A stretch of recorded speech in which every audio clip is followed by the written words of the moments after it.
భారత పారిశ్రామిక చరిత్రలో ఆంధ్రప్రదేశ్ మరో సువర్ణ అధ్యాయం లిఖించనుంది. ప్రపంచ ప్రఖ్యాత ఉక్కు దిగ్గజం Arcelor Mittal Nippon Steel India సంస్థ అనకాపల్లి జిల్లా నక్కపల్లి మండలం రాజయ్యపేటలో అతిపెద్ద green field integrated steel plant నిర్మించనుంది. 1,35,964 కోట్ల భారీ పెట్టుబడితో 5,465 ఎకరాల విస్తీర్ణంలో నిర్మించబోయే ఈ ప్రాజెక్టు రాష్ట్ర పారిశ్రామిక ముఖ చిత్రాన్నే మార్చగలదని నిపుణులు అంచనా వేస్తున్నారు. ముఖ్యమంత్రి నారా చంద్రబాబు నాయుడు కేంద్ర మంత్రులతో కలిసి మార్చి 23న ఈ ప్రతిష్టాత్మక ప్రాజెక్టుకు భూమి పూజ చేయనున్నారు. గత 21 నెలలుగా కూటమి ప్రభుత్వం అనుసరిస్తున్న పెట్టుబడుల ఆకర్షణ విధానం ఈ మెగా ప్రాజెక్ట్ రూపంలో ఒక మైలురాయిని చేరుకుంది. విశాఖపట్నం ఎకనామిక్ రీజియన్లో ఈ ప్లాంట్ ఏర్పాటు కావడంతో ఆ ప్రాంతం దేశంలోనే అత్యంత ముఖ్యమైన పారిశ్రామిక హబ్గా మారనుందని అధికారులు వెల్లడించారు. ప్రత్యక్షంగా పరోక్షంగా 1,00,000 మందికి ఉద్యోగ ఉపాధి అవకాశాలు కల్పించనున్న ఈ ప్రాజెక్ట్ రాష్ట్ర ఆర్థిక వ్యవస్థపై సుదీర్ఘకాలం పాటు సానుకూల ప్రభావం చూపనుంది.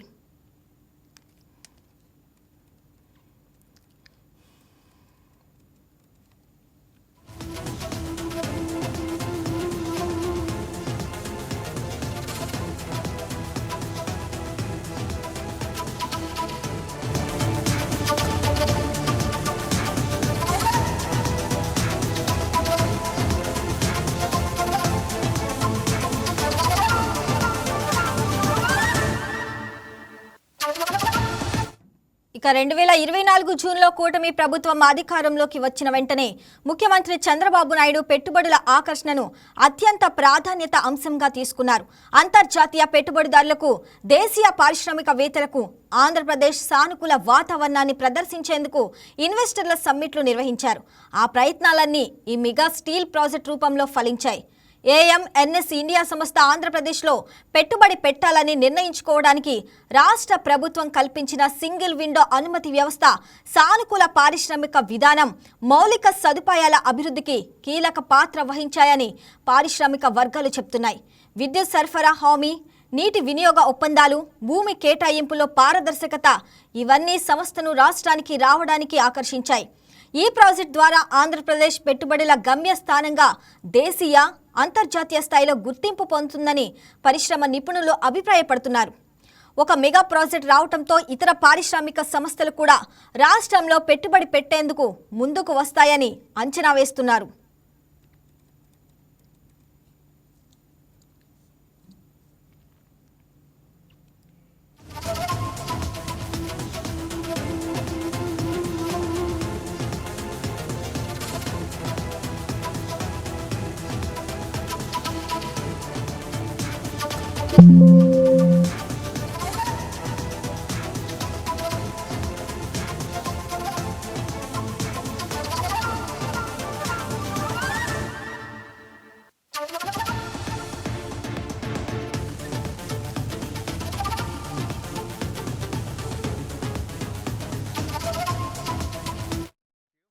Arcelor Mittal Nippon Steel India అనేది Arcelor Mittal Nippon Steel Corporation సంయుక్త భాగస్వామ్యంగా ఏర్పాటైన సంస్థ. ఆర్సిలర్ మిట్టల్ ప్రపంచంలో అతిపెద్ద ఉక్కు ఉత్పత్తి సంస్థల్లో ఒకటి. నిప్పాన్ స్టీల్ ప్రపంచంలోనే 3వ అతిపెద్ద ఉక్కు కంపెనీ. ఈ రెండు సంస్థలు కలిసి ఏర్పాటు చేసిన AMNS ఇండియా ప్రస్తుతం గుజరాత్లోని హజీరాలో ఒక ఇంటిగ్రేటెడ్ స్టీల్ ప్లాంట్ నిర్వహిస్తుంది. ఆంధ్రప్రదేశ్లో నూతన ప్లాంటు ఏర్పాటు ఈ సంస్థ భారతదేశంలో వ్యాపారాన్ని విస్తరించే వ్యూహంలో భాగం. దేశీయ ఉక్కు మార్కెట్లో పెరుగుతున్న డిమాండ్కు అనుగుణంగా ఉత్పత్తి సామర్థ్యాన్ని పెంచుకోవాలనే లక్ష్యంతో సంస్థ ఈ నిర్ణయం తీసుకుంది. అంతర్జాతీయ నాణ్యత ప్రమాణాలతో అత్యాధునిక సాంకేతిక పరిజ్ఞానంతో నిర్మించే ఈ ప్లాంట్ గ్రీన్ స్టీల్ ఉత్పత్తికి దోహదపడుతుందని సంస్థ ప్రతినిధులు వెల్లడించారు. పర్యావరణ అనుకూల ఉత్పత్తి విధానాలను అనుసరించడం ఈ ప్రాజెక్ట్ మరొక ముఖ్య లక్షణం.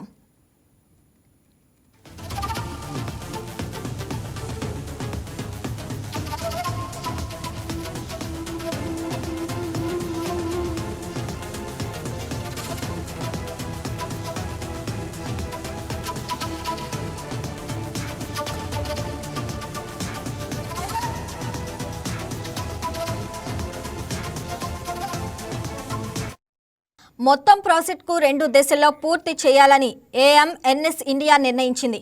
తొలి దశలో 7.3 మిలియన్ మెట్రిక్ టన్నుల ఉత్పత్తి సామర్థ్యాన్ని సాధించాలని లక్ష్యంగా పెట్టుకున్నారు. ఈ దశలో blast furnace, steel melting shop, hot strip mill, cold rolling mill సహా ఇతర ముఖ్యమైన ఉత్పత్తి విభాగాలు ఏర్పడతాయి. రెండో దశలో అదనంగా 10.5 మిలియన్ మెట్రిక్ టన్నుల సామర్థ్యాన్ని సాధించి మొత్తం 17.8 మిలియన్ మెట్రిక్ టన్నుల స్థాయికి చేరుకోవాలని లక్ష్యంగా పెట్టుకున్నారు. ఈ సామర్థ్యంతో ఈ ప్లాంట్ దేశంలోనే అతిపెద్ద ఉక్కు ఉత్పత్తి కేంద్రాల్లో ఒకటిగా నిలుస్తుంది.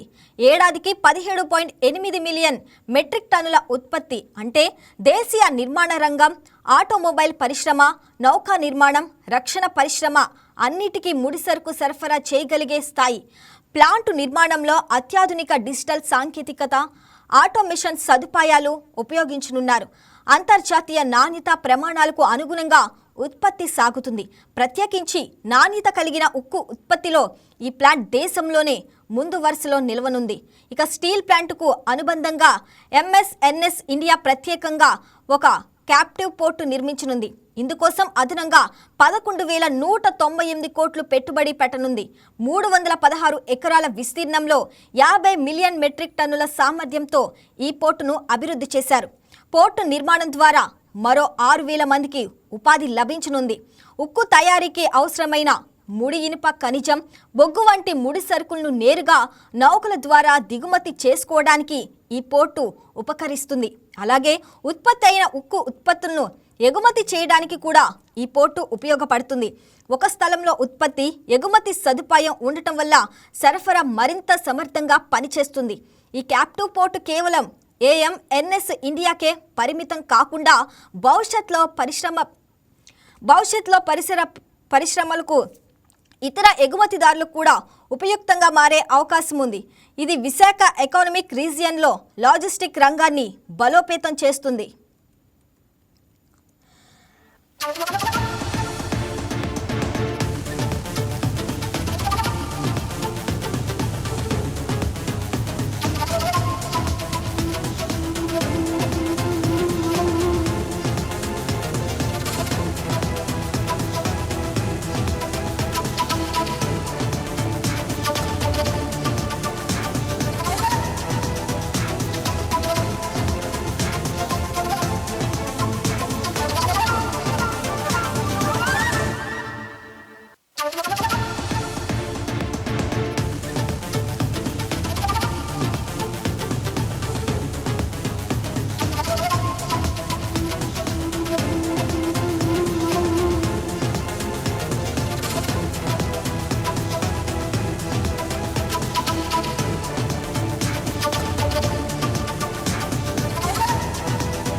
టీడీపీ కార్యాలయంలో ఎంపీ అప్పలనాయుడు మీడియాతో మాట్లాడుతున్నారు. ఇప్పుడు అలా చూద్దాం. అంటే ఎంత దుర్మార్గంగా ఆలోచిస్తున్నాడంటే, కన్న తల్లి తన ప్రేమాభిమానాలతో జన్మించిన బిడ్డ ప్రపంచంలో, మన రాష్ట్రమే కాదు దేశమే కాదు ప్రపంచంలో కూడా ఏ బిడ్డ కూడా అట్లా ఉండడు. అలా ఆలోచించరు. ఈరోజు కన్న తల్లిపైనే ఒక కుట్రపూరితమైన ప్రకటనలు చేస్తూ, కుట్రపూరితమైన ఆలోచిస్తూ ఈరోజు వారికి నిన్న మనం చూసాం. విజయమ్మ గారు ఒక కన్నతల్లి పడుతున్న వేదన బాధ మనం చూసాం, పత్రికల్లో చూసాం, ప్రకటనలో చూసాం. ఆ పేటీఎం బ్యాచ్తో ఆమెపై అవమానకరమైన మాటలు మాట్లాడుతుంటే ఆవిడ ఆవేదనతో ఆవిడ చాలా బాధపడిన సందర్భాన్ని మనం చూసాం. అంటే ఇలాంటి వ్యక్తిని 5 సంవత్సరాలు మనం ముఖ్యమంత్రిగా ఎంత భరించాము, ఎంత ఇబ్బంది కలిగించే పరిస్థితి. అయితే నేను మీ ద్వారా ఒక రిక్వెస్ట్ చేస్తున్నాను. ఏంటంటే, జగన్మోహన్ రెడ్డికి ఇలాంటి వ్యక్తికి రేపు రానున్న ఎన్నికల్లో స్థానిక సంస్థల ఎన్నికల్లోనూ మీరు ఓటు వేయొద్దనో లేకపోతే రేపు రానున్న అసెంబ్లీ ఎన్నికలకి ఆయనకి స్థానం ఇవ్వద్దనో నేను చెప్పడం చిన్నమాట అవుతుంది. ఇలాంటి వ్యక్తులకి, ఎందుకంటే సమాజం పట్ల కానీ, తల్లి పట్ల కానీ, మహిళ పట్ల కానీ, చెల్లి పట్ల కానీ ఎలాంటి కనికారం లేకుండా, ఎలాంటి సానుభూతి లేకుండా, ఎలాంటి అసలు ఏం ఆలోచించాలో అర్థం కాని పరిస్థితి ఈ మనిషికి. ఒకప్పుడు మనం చరిత్ర తిరగేస్తే రాక్షసులే దేవుల్ని కొలిసే సందర్భాలు ఉన్నాయి. ఇలాంటి వ్యక్తి ఇప్పుడు కనీసం దేవుడంటే గౌరవం లేదు, కన్న తల్లంటే గౌరవం లేదు, అదే సమయంలో చెల్లెన్న గౌరవం లేదు, వ్యవస్థ అంటే అసలంత గౌరవం లేదు. ఎవరిని ఈ వ్యక్తి మనం ప్రేరణ చేస్తున్న అర్థం కాని పరిస్థితి. ఇలాంటి వ్యక్తిని ఖచ్చితంగా మనం సంఘ బహిష్కరణ చేసే పరిస్థితి తీసుకురావాలని ప్రజలు మీకు కోరుకుంటున్నాం. ఎందుకంటే ఈ మాట చెప్తున్నానంటే, ఒక బాధ్యత గల ముఖ్యమంత్రిగా 5 ఏళ్ళు పనిచేశాడు, అలాగే ఒక పార్టీ అధ్యక్షుడిగా ఉన్నారు. ప్రజలను నమ్మి అవకాశం ఇస్తే ఈరోజు 5 ఏళ్ళు పూర్తిగా దోపిడీలు, అన్యాయాలు, అక్రమాలు చేసి. అందరికీ నమస్కారం. ఈరోజు ఉత్తరాంధ్ర అభివృద్ధి, ఉత్తరాంధ్ర ప్రగతి ఈ 2 ఏళ్ళలో అద్భుతంగా జరుగుతుంది. రేపు జరగబోయే ఒక అద్భుతమైన కార్యక్రమం మనం ఉత్తరాంధ్రలో చూడబోతున్నాం. దేశంలోనే అతిపెద్ద గ్రీన్ఫీల్డ్ ఇంటిగ్రేటెడ్ స్టీల్ ప్లాంట్ని శంకుస్థాపన చేయబోతున్నారు గౌరవ ముఖ్యమంత్రి చంద్రబాబు నాయుడు గారు. ఈరోజు 2029కి పూర్తి చేయడానికి ప్రణాళిక సిద్ధం చేసుకుంటూ ఈరోజు ఉత్తరాంధ్ర ప్రజానీకానికి కొన్ని లక్షల మందికి దాదాపు 1,00,000 పైబడి నిరుద్యోగ యువకులకి ఉపాధి అవకాశాలు కల్పించడానికి ఈ ఫ్యాక్టరీని శంకుస్థాపన కార్యక్రమాన్ని శ్రీకారం చుట్టబోతున్నారు. ఖచ్చితంగా ఇది గౌరవ ముఖ్యమంత్రి చంద్రబాబు నాయుడు గారు సంకల్పించుకున్న ఈ కార్యక్రమం 2029కి పూర్తవుతుందని ఆశాభావం వ్యక్తం చేస్తున్నాం. 1.5 లక్షల కోట్ల పెట్టుబడితో ఈ ప్రాజెక్టుని మనం నిర్మాణం చేయబోతున్నాం. ఈరోజు ఉత్తరాంధ్ర దిశని మార్చే దిశగా ఈ ప్రాజెక్ట్ అవుతుందని మీ ద్వారా తెలియజేసుకుంటున్నాం. అలాగే రేపు రానున్న జూన్ నెలలో భోగాపురం ఎయిర్పోర్ట్ మనకు కూడా ప్రారంభం అవుతుంది. ఈ 2 ప్రాజెక్టుల వల్ల ఉత్తరాంధ్రలో ఉన్న అభివృద్ధి కానీ, సంక్షేమం కానీ అద్భుతంగా వెళ్తుంది. నిరుద్యోగ యువకులందరూ కూడా ఇది మంచి కార్యక్రమం. ఈ 2 కార్యక్రమాలు కూడా ఒక మైలురాయి అవ్వబోతుంది ఉత్తరాంధ్రకి. ఇది ఖచ్చితంగా ఇది రేపు భవిష్యత్తు తరాలకి ఒక మంచి అభివృద్ధి నాంది అవ్వబోతుందనేది మీ ద్వారా మేము తెలియజేసుకుంటున్నాం. గతంలో వైకాపా పరిపాలనలో 5 సంవత్సరాల్లో పూర్తిగా ఉత్తరాంధ్రాన్ని నిర్లక్ష్యం చేసి ఉత్తుత్తాంధ్రగా చేసి పెద్దతర వ్యవస్థని క్రియేట్ చేసి ఈరోజు ఉత్తరాంధ్రకు సంబంధించిన మనోభావాల్ని, అలాగే ఉన్న అన్ని కూడా వనరులు కూడా ధ్వంసం చేసి ఇబ్బంది కలిగించిన వైకాపా నాయకుల పరిపాలన మనం చూసాం జగన్మోహన్ రెడ్డి నాయకత్వంలో. ఈరోజు అదే ఉత్తరాంధ్రలో 2 ఏళ్ళు పూర్తి అవ్వకముందే గౌరవ ముఖ్యమంత్రి చంద్రబాబు నాయుడు గారు ఉత్తరాంధ్ర అభివృద్ధిని తన ప్రత్యేకమైన శ్రద్ధ వహించి ఈరోజు అందరికీ ఫలాలు ఇస్తున్న సందర్భం కూడా మనం చూస్తున్నాం. పరిపాలన చేసే అనుభవం వ్యక్తికి, అనుభవం లేని వ్యక్తికి, ప్రజల పట్ల సిద్ధశుద్ధి లేని వ్యక్తికి, సిద్ధశుద్ధి వ్యక్తికి ఇది తేడాగా మనకు చూసుకోవాల్సిన అవసరం ఉంది. ఈరోజు గౌరవ ముఖ్యమంత్రి చంద్రబాబు నాయుడు గారు ఎన్డీఏ కూటమి పరిపాలనలో ఉప ముఖ్యమంత్రి పవన్ కళ్యాణ్ గారు, బీజేపీ నాయకత్వం, అలాగే యువ నాయకుడు నారా లోకేష్ గారు నలుగురు కూడా ఈ రాష్ట్రానికి 4 స్తంభాలుగా ఉండి ఈరోజు అద్భుతమైన కార్యక్రమాలను చేసుకుంటూ ముందుకెళ్తున్నారు. వైకాపా పరిపాలన చూసిన ఉత్తరాంధ్ర ప్రజానీకం కానీ, రాష్ట్ర ప్రజానీకం కానీ 2 ఏళ్ళలోనే ఈ మంచి ఫలితాలు రావడంతో కంపేర్ చేస్తున్నారు. మేము తప్పు చేశామనే ఒక ఆలోచనలకి ఆల్రెడీ ప్రజానీకం వచ్చారు. అయితే ఈరోజు ప్రజానీకానికి కూడా ఒక విషయం మరొకసారి తెలియజేసుకోవాల్సిన అవసరం ఉంది. మాకంటే మీకు బాగా తెలుసు, ఎందుకంటే అందుకే గత ఎన్నికల్లో అద్భుతమైన అవకాశాలు మీరు కల్పించారు. ఈరోజు జగన్మోహన్ రెడ్డి వ్యవహరించిన తీరు కూడా ఒకసారి గమనించుకోవాలి. చెక్ చేసుకోవాల్సిన అవసరం ఉంది. ఒకసారి ఆత్మ పరిశీలన చేసుకోవాలి నాయకులు కూడా తెలియజేసుకుంటున్నాను. ఎందుకంటే ఎంత దుర్మార్గంగా ఆలోచిస్తున్నాడంటే, కన్న తల్లి తన ప్రేమాభిమానాలతో జన్మించిన బిడ్డ ప్రపంచంలో, మన రాష్ట్రమే కాదు దేశమే కాదు ప్రపంచంలో కూడా ఏ బిడ్డ కూడా అట్లా ఉండడు. అలా ఆలోచించరు. ఈరోజు కన్న తల్లిపైనే ఒక కుట్రపూరితమైన ప్రకటనలు చేస్తూ, కుట్రపూరితమైన ఆలోచిస్తూ ఈరోజు వారికి, నిన్న మనం చూసాం విజయమ్మ గారు ఒక కన్నతల్లి పడుతున్న వేదన బాధ మనం చూసాం, పత్రికల్లో చూసాం, ప్రకటనలో చూసాం. ఆ పేటీఎం బ్యాచ్తో ఆమెపై అవమానకరమైన మాటలు మాట్లాడుతుంటే ఆవిడ ఆవేదనతో ఆవిడ చాలా బాధపడిన సందర్భాలు మనం చూసాం. అంటే ఇలాంటి వ్యక్తిని 5 సంవత్సరాలు మనం ముఖ్యమంత్రిగా ఎంత భరించాము, ఎంత ఇబ్బంది కలిగించే పరిస్థితి జరగాలి. దానిని ప్రజల వైపు మలచాలి. అభివృద్ధిని ఖచ్చితంగా మేము కూడా చెప్తున్నాం. ఎన్డీఏ కూటమి తరపున, తెలుగుదేశం పార్టీ తరపున, ప్రజల తరపున మీకు అవకాశాలు ఉన్నాయి అసెంబ్లీకి వచ్చి మాట్లాడమని. అసెంబ్లీకి రారు. 4 గోడల మధ్యలో కూర్చొని ప్రెస్ మీట్ పెట్టి 4 తప్పుడు విషయాలు చెప్పి కాలక్షేపం చేసే పరిస్థితిని కూడా ప్రజలు గమనిస్తున్నారు. అందుకు ప్రజలు చాలా విజ్ఞతగా ఉంటారు కనుక ప్రజల్ని మేము రిక్వెస్ట్ చేస్తున్నాం. ఎందుకంటే ఇలాంటి వ్యక్తిని మనం మోయడం వల్ల, ప్రతిపక్ష పార్టీలో ఉన్న వ్యక్తులు మోయడం వల్ల మన భావితరాల సంపద కానీ, భావితరాల గౌరవం కానీ, భావితరాల భవిష్యత్తు కానీ పూర్తిగా నాశనం అయ్యే పరిస్థితి వచ్చింది, కనుమరుగే పరిస్థితి వస్తుంది. ఈరోజు జగన్మోహన్ రెడ్డి మనం చూస్తున్నాం. నేషనల్లో మేము ఢిల్లీలో ఉంటున్నాం. ఢిల్లీ స్థాయిలో ఈ వ్యవహారం అంతా కూడా, లడ్డు వ్యవహారం అవ్వచ్చు, ఇతర వ్యవహారాలు అవ్వచ్చు, చాలా దారుణంగా మాట్లాడుకున్న పరిస్థితి ఉన్నది కనుక ఇలాంటి వ్యక్తుల్ని, ఇలాంటి పార్టీని, ముఖ్యంగా పార్టీని ఖచ్చితంగా బహిష్కరించవలసిన అవసరం ఉందని మీకు తెలియజేసుకుంటూ, ఇలాంటి వ్యక్తుల్ని, జగన్మోహన్ రెడ్డిని ఎవరైతే వెనకేసుకుని వస్తున్న నాయకులను కూడా ఆ ప్రాంత ప్రజలు కూడా గమనించవలసిన అవసరం ఉంది. ఎందుకంటే కుటుంబం పెద్ద ఒక పార్టీ అంటే మనం చూస్తున్నాం. ఒక తండ్రి స్థానంలో ఉన్న వ్యక్తి మాట్లాడి తీరుబెట్టే ఆ పిల్లలకు కానీ, ఆ కుటుంబ సభ్యులకు కానీ గౌరవం వస్తుంది. ఈరోజు జగన్మోహన్ రెడ్డి వ్యవహార శైలి, సొంత తల్లిని, చెల్లిని ఇంటి నుంచి బయటికి గంటి వేయడం ఒక పక్క అయితే, ఇంకో పక్క అవమానకరమైన మాట్లాడుతూ ఈరోజు వారు సోషల్ మీడియాలో పెడుతున్న వ్యవహారం. అంటే మాట్లాడితే వాళ్ళు ఏమంటారంటే మా ఇంటి వ్యవహారం అంటారు. ఇది మీ ఇంటి వ్యవహారం కాదు.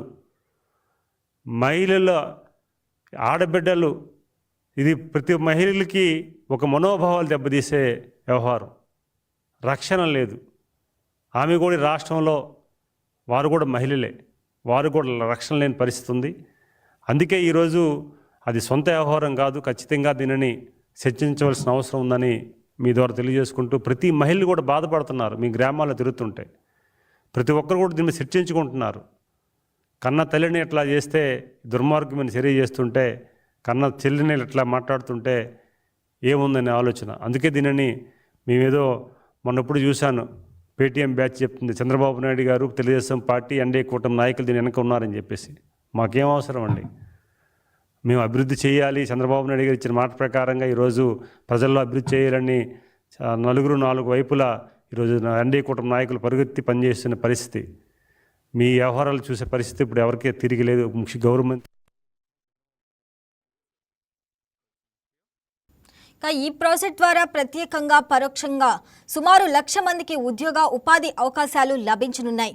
ఉక్కు ఉత్పత్తి ప్రక్రియలో నేరుగా పాల్గొనే సాంకేతిక నిపుణులు, ఇంజనీర్లు, నిర్వహణ సిబ్బంది, శ్రామికులు ఇలా అనేక స్థాయిల్లో ప్రత్యక్ష ఉద్యోగాలు కల్పించనున్నారు. ఇక ఇందులో స్థానికులకు ప్రాధాన్యత ఇవ్వాలని ప్రభుత్వం కంపెనీతో అవగాహనకు వచ్చింది. అదేవిధంగా ప్లాంట్ చుట్టూ విస్తరించే అనుబంధ పరిశ్రమలు, ముడిసరుకు సరఫరాదారులు, రవాణా సంస్థలు, ప్రాసెసింగ్ యూనిట్లు, వ్యాపారులు ఇవన్నీ పరోక్ష ఉపాధి అవకాశాలను సృష్టిస్తాయి. ఒక మెగా స్టీల్ ప్లాంట్ స్థాపించినప్పుడు దాని చుట్టూ అనేక చిన్న, మధ్య తరహా పరిశ్రమలు ఏర్పడటం సహజం. ఈ ప్రాజెక్టు అనకాపల్లి జిల్లాలోని యువత జీవితాన్ని మార్చే అవకాశంగా నిలవనుంది. అదనంగా క్యాప్టివ్ పోర్టు నిర్మాణం వల్ల మరో 6,000 మంది ఉపాధి పొందనున్నారు. స్టీల్ ప్లాంట్, పోర్టు 2 కలిపి ఆ ప్రాంతంలో ఒక సమగ్ర ఆర్థిక వ్యవస్థను నిర్మించనున్నాయి. నిర్మాణ దశలో 1,00,000 మంది కార్మికులకు తాత్కాలిక ఉపాధి కూడా లభించనుంది. విద్యా సంస్థలు, హోటళ్లు, రిటైల్ వ్యాపారులు, ఆరోగ్య సేవలు ఇవన్నీ ఒక పెద్ద పారిశ్రామిక కేంద్రం చుట్టూ స్వయం చాలకంగా పెరుగుతాయి. దీర్ఘకాలంలో అనకాపల్లి జిల్లా మొత్తం ఒక అభివృద్ధి చెందిన ప్రాంతంగా మారే సూచనలు కనిపిస్తున్నాయి.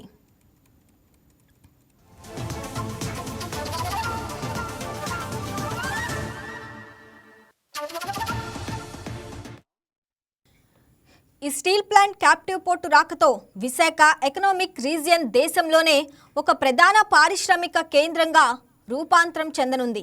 విశాఖపట్నం ఇప్పటికే రిఫైనరీ, ఫార్మా పరిశ్రమ, ఓడరేవు వంటి పారిశ్రామిక సంస్థలకు నిలయంగా ఉంది. ఈ నూతన స్టీల్ ప్లాంట్ వస్తే ఆ ప్రాంతంలో పారిశ్రామిక వైవిధ్యం మరింత పెరుగుతుంది. స్టీల్ పరిశ్రమ వస్తే దానికి అనుబంధంగా ఇంజనీరింగ్, ఫాబ్రికేషన్, ఆటోమొబైల్, నిర్మాణ సామాగ్రి తయారీ వంటి అనుబంధ పరిశ్రమలు వస్తాయి. ఇది ఒక సమగ్ర పారిశ్రామిక పర్యావరణ వ్యవస్థను సృష్టిస్తుంది. విశాఖ ప్రాంతంలో ఇప్పటికే ఉన్న రాష్ట్ర ప్రభుత్వ ఇంటిగ్రేటెడ్ స్టీల్ ప్లాంట్తో పాటు ఈ ప్రైవేటు ప్లాంట్ కూడా వస్తే ఆ ప్రాంతం ఉక్కు ఉత్పత్తిలో జాతీయ కేంద్రంగా మారనుంది. రాష్ట్ర రాజధాని అమరావతి అభివృద్ధి జరుగుతున్న నేపథ్యంలో విశాఖపట్నం పారిశ్రామిక కేంద్రంగా ఉండటం వల్ల రాష్ట్రానికి 2 ముఖ్యమైన కేంద్రాలు ఏర్పడతాయి. దక్షిణ ఆంధ్ర పారిశ్రామిక అభివృద్ధి, ఉత్తర ఆంధ్ర సేవారంగ అభివృద్ధి ఈ రెండింటి కలయికతో రాష్ట్ర ఆర్థిక వ్యవస్థ పూర్తి స్థాయిలో బలపడుతుంది.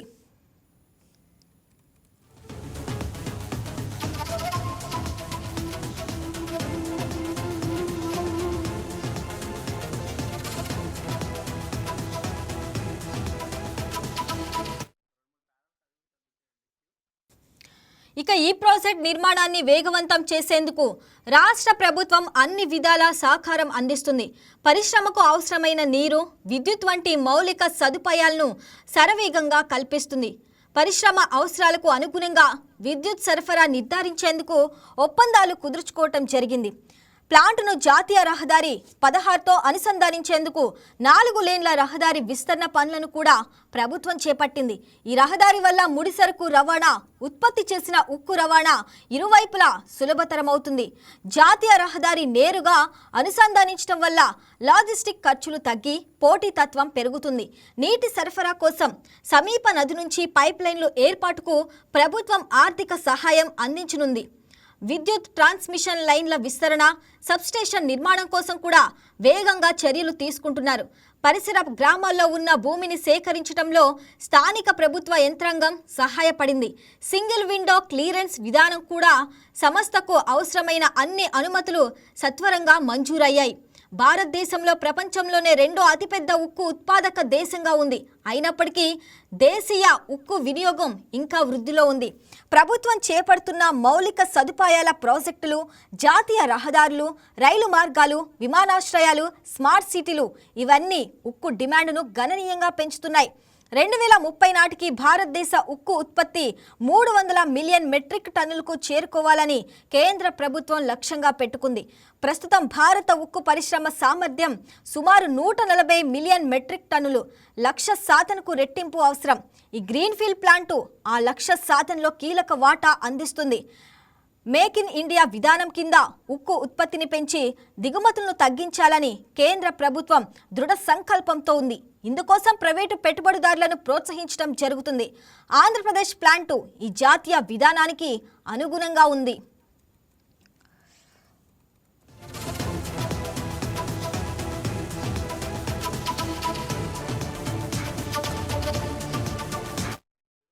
ఇప్పటి వరకు విశేషంగా గుర్తింపు పొందని రాజయ్యపేట మార్చి 23 నుంచి ఆంధ్రప్రదేశ్ పారిశ్రామిక మ్యాప్లో చిరస్థాయిగా నిలిచిపోనుంది. నక్కపల్లి మండలంలో ఉన్న ఈ ప్రాంతానికి ఇప్పుడు జాతీయ స్థాయి ప్రాముఖ్యత లభించింది. వేలాది ఎకరాల్లో నిర్మించే ఈ మెగా ఫ్యాక్టరీ స్వల్ప కాలంలోనే ఈ ప్రాంతంలో నగరీకరణ ప్రక్రియను వేగవంతం చేస్తుంది. ప్లాంటు నిర్మాణ కాలంలో లక్షలాది మంది కార్మికులు ఈ ప్రాంతంలో నివసిస్తారు. ఇందుకోసం నివాస సదుపాయాలు, ఆహార సరఫరా, వైద్య సేవలు అన్నీ ఏర్పాటవుతాయి. ఆపరేషన్ దశలో అనేక మంది నిపుణులు, ఇంజనీర్లు ఇక్కడ స్థిరపడతారు. ఇది ఒక సంపన్న అర్బన్ ఏరియాగా విస్తరించే పోకడ ఉంటుంది. భూములిచ్చిన స్థానిక రైతులకు పరిహారం అందించడం, పునరావాస సదుపాయాలు కల్పించడం ప్రభుత్వం అజెండాలో ఉంది. భూమి కోల్పోయిన కుటుంబాల్లో ఒక సభ్యుడికి ఉద్యోగం ఇచ్చే విషయంలో కూడా సంస్థతో చర్చలు జరుగుతున్నట్లు అధికారులు సూచించారు.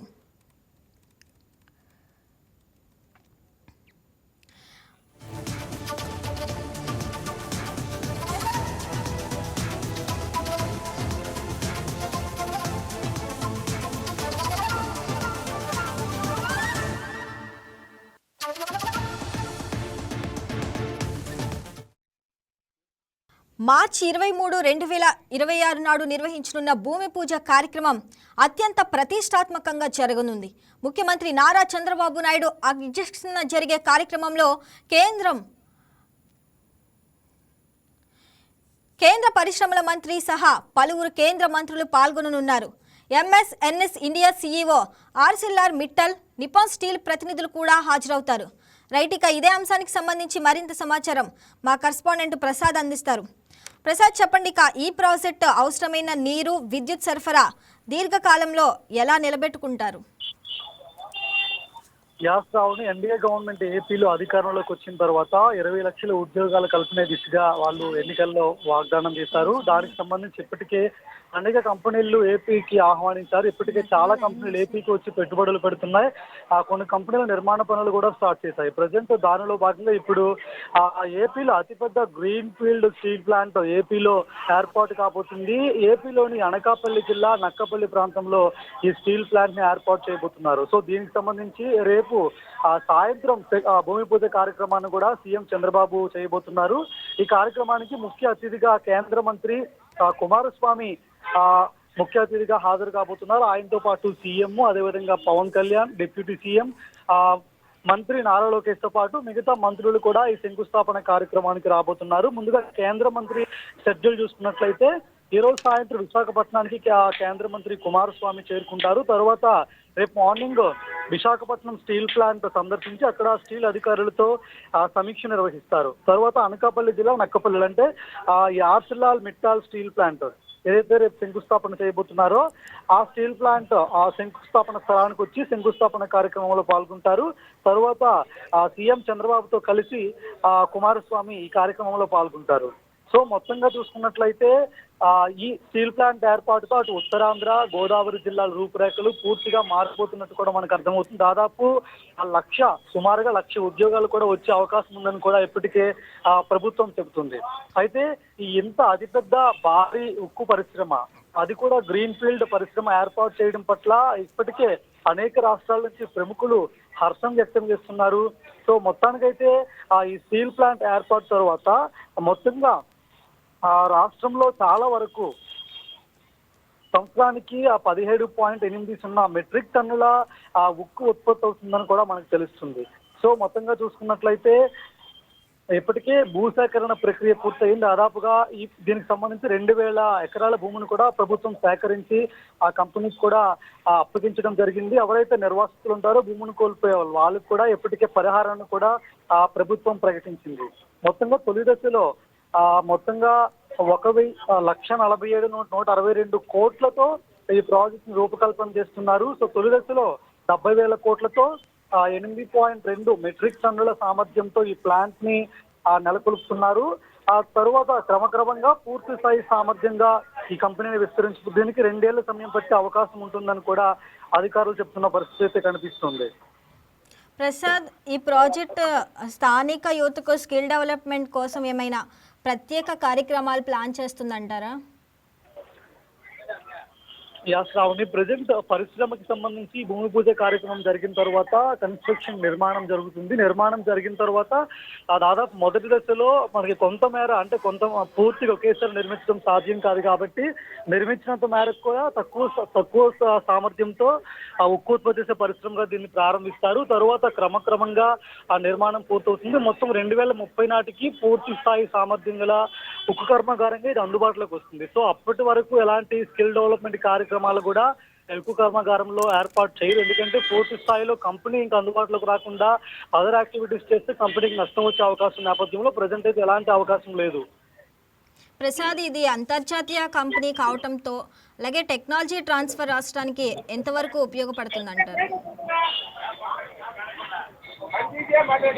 టెక్నాలజీకి సంబంధించి ఇంకా పూర్తి డీటెయిల్స్ తెలియాల్సి ఉంది. ఎందుకంటే రేపు శంకుస్థాపన కార్యక్రమం జరిగిన తర్వాత ఆ శంకుస్థాపన కార్యక్రమంలో సీఎం కానీ లేదంటే కంపెనీ ప్రతినిధులు కానీ అసలు ఎంత సామర్థ్యంతో ఉక్కు కర్మాగారం ఏర్పాటు చేయబోతున్నారు, ఎంత పెట్టుబడి పెట్టబోతున్నారు, ఎంతమందికి ఉపాధి అవకాశాలు వస్తాయి, ఎప్పటికి పూర్తవుతుంది, ఎలాంటి ఫెసిలిటీస్ అందులో ఏర్పాటు చేయబోతున్నారు, స్థానికంగా ఉన్న యువతకు కానీ ప్రజలకు కానీ ఎలాంటి అవకాశాలు అందులో ఏర్పాటు చేయబోతున్న విషయాలన్నీ కూడా మనకి రేపు శంకుస్థాపన కార్యక్రమంలో వాళ్ళు అనౌన్స్ చేశాక మనకి చాలా క్లియర్ గా తెలిస్తే అప్పటి వరకు మాత్రం పూర్తి డీటెయిల్స్ తెలియదు శ్రావణ్.